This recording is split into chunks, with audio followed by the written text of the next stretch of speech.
Policia Sarandës dhe ajo e Tiranës kanë shoqëruar të paktën 10 persona për ngjarje në rënd të ndodhur mbrëmjen e së shtunës, ku 58 vjeçari Yusuf Jaçaj humbi jetën pas shpërthimit me tritol në automjetin e tij.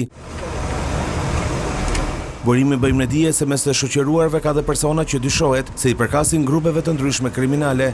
Tashmë 48 orë pas atentatit në Sarandë, policia vijon kërkimet, ndërsa pista kryesore me të cilën po hetohet mbetet ajo e hakmarrjes.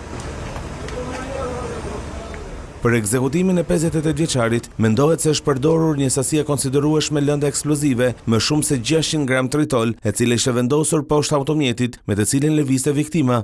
Tritoli ka shpërthyer menjëherë sapo Jaçaj ka hyrë në automjet, ndërsa për shkak të plagëve të marra ka ndërruar jetë në vend.